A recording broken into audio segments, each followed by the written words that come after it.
जानना चाहूंगी। Exception handling जावा में एक ऐसा मैकेनिज्म है जिससे आप प्रोग्राम के रन टाइम के दौरान आने वाली समस्याओं यानी कि एक्सेप्शंस को संभाल सकती हैं। जब कोई एक्सेप्शन आता है तो प्रोग्राम का नॉर्मल फ्लो टूट जाता है। एक्सेप्शन हैंडलिंग का उपयोग करके आप इन एक्सेप्शंस को पकड़कर प्रोग्राम को क्रैश होने से बचा सकती हैं और उपयोगकर्ता को एक सही संदेश दे सकती हैं। क्या आप इस बारे में कोई विशेष चीज जानना चाहेंगी, जैसे कि ट्राई कैच ब्लॉक का उपयोग कैसे किया जाता है? हाँ, मैं ट्राई कैच ब्लॉक के बारे में जानना चाहूंगी। ये कैसे काम करता है? ट्राई कैच ब्लॉक जावा में एक्सेप्शन हैंडलिंग का एक महत्वपूर्ण हिस्सा है। ट्राई ब्लॉक के अंदर आप वो कोड लिखती हैं जहां एक्सेप्शन आने की संभावना होती है, और कैच ब्लॉक के अंदर आप उस एक्सेप्शन को हैंडल करने के लिए कोड लिखती हैं। जब ट्राई ब्लॉक के अंदर कोई एक्सेप्शन आता है तो प्रोग्राम तुरंत कैच ब्लॉक के अंदर चला जाता है। कैच ब्लॉक उस एक्सेप्शन को पकड़ता है और उसे संभालने के लिए कोड को निष्पादित करता है। इस तरह आपका प्रोग्राम बिना क्रैश हुए चलता रहता है और आपको उस एक्सेप्शन के बारे में जानकारी मिल जाती है। क्या आप इसे एक उदाहरण के साथ समझना चाहेंगी? हाँ, एक उदाहरण से समझना ज्यादा बेहतर रहेगा।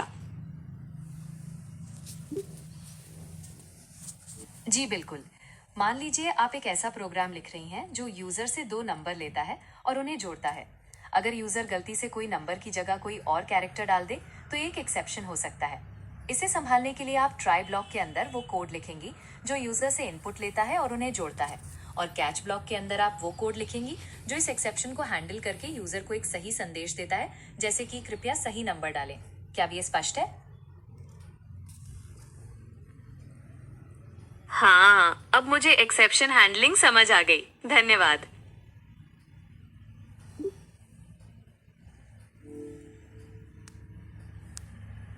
कोई बात नहीं।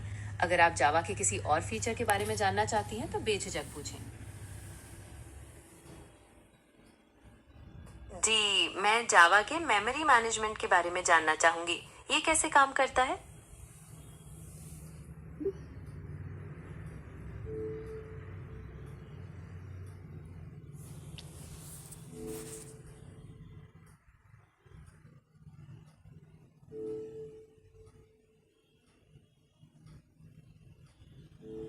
जावा का मेमोरी मैनेजमेंट काफी सटीक तरीके से काम करता है। इसमें जावा वर्चुअल मशीन जेवीएम मुख्य भूमिका निभाती है। जेवीएम मेमोरी को दो भागों में बांटती है, हीप और स्टैक।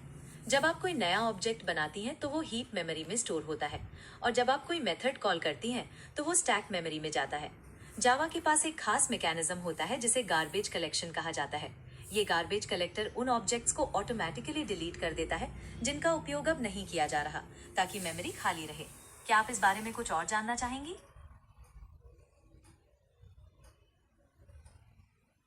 जी, मैं गार्बेज कलेक्शन के बारे में और जानना चाहूंगी। ये कैसे काम करता है? गार्बेज कलेक्शन एक ऑटोमेटिक प्रक्रिया है जो जावा वर्चुअल मशीन जेवीएम द्वारा नियंत्रित की जाती है।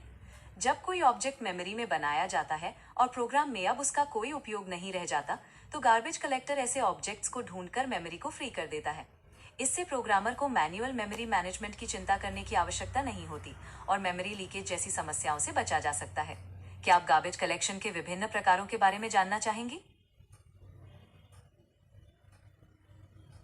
जी, मैं गार्बेज कलेक्शन के विभिन्न प्रकारों के बारे में जानना चाहूंगी।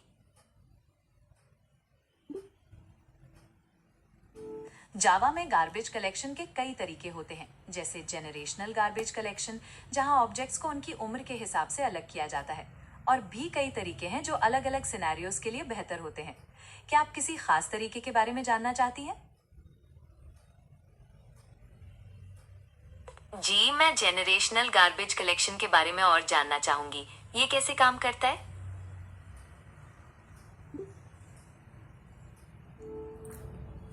जनरेशनल गार्बेज कलेक्शन जावा में मेमोरी मैनेजमेंट का एक तरीका है। यह ऑब्जेक्ट्स को उनकी उम्र के आधार पर अलग अलग जनरेशन्स में बांटता है। ज्यादातर जो ऑब्जेक्ट्स नए होते हैं वे जल्दी ही उपयोग में नहीं आते, इसलिए उन्हें अलग चेक किया जाता है। पुराने ऑब्जेक्ट्स को कम बार चेक किया जाता है, जिससे मेमोरी मैनेजमेंट और तेज हो जाता है। क्या आप इस प्रक्रिया के बारे में और कुछ जानना चाहेंगी?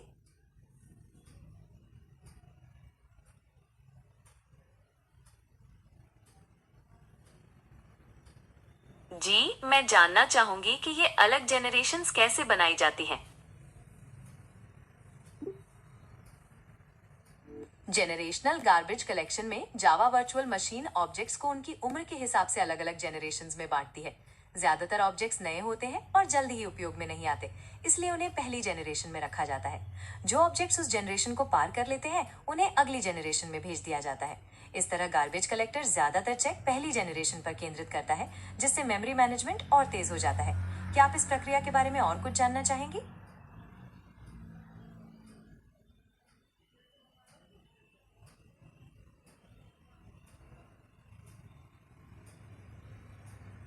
जी, मैं ये जानना चाहूंगी कि ये जनरेशन्स अलग अलग कैसे होती हैं और गार्बेज कलेक्टर इन्हें कैसे पहचानता है। ये जनरेशन्स अलग अलग इसलिए होती हैं क्योंकि Java virtual machine JVM objects के जीवन काल को ट्रैक करती है। ज्यादातर ऑब्जेक्ट्स कम समय के लिए होते हैं, उन्हें यंग जनरेशन में रखा जाता है। जो ऑब्जेक्ट्स लंबे समय तक बने रहते हैं उन्हें ओल्ड जनरेशन में डाल दिया जाता है। गार्बेज कलेक्टर इस जानकारी का उपयोग करके ये तय करता है कि कौन सी जनरेशन को कब साफ करना चाहिए, ताकि मेमोरी मैनेजमेंट और तेज हो सके। क्या आप इस बारे में कुछ और जानना चाहेंगी?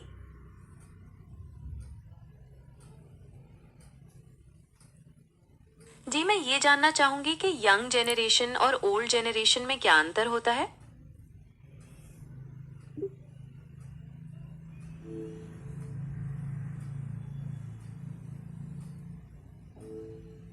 यंग जनरेशन वे ऑब्जेक्ट्स रखे जाते हैं जो नए होते हैं और ज्यादातर ऑब्जेक्ट्स इसी जनरेशन में आते हैं। ओल्ड जनरेशन में वे ऑब्जेक्ट्स रखे जाते हैं जो लंबे समय तक बने रहते हैं। गार्बेज कलेक्टर इन दोनों जनरेशन्स को अलग अलग साफ करता है। यंग जनरेशन को बार बार साफ किया जाता है और ओल्ड जनरेशन को कम। क्या आपको इन दोनों जनरेशन्स के बीच का अंतर समझ में आ गया है? जी, मुझे यंग जनरेशन और ओल्ड जनरेशन के बीच का अंतर समझ में आ गया है। धन्यवाद। कोई बात नहीं। अगर आप जावा के किसी और फीचर के बारे में जानना चाहती हैं तो बेझिझक पूछें। जी, मैं ये जानना चाहती हूँ कि जावा में और क्या खास बातें हैं।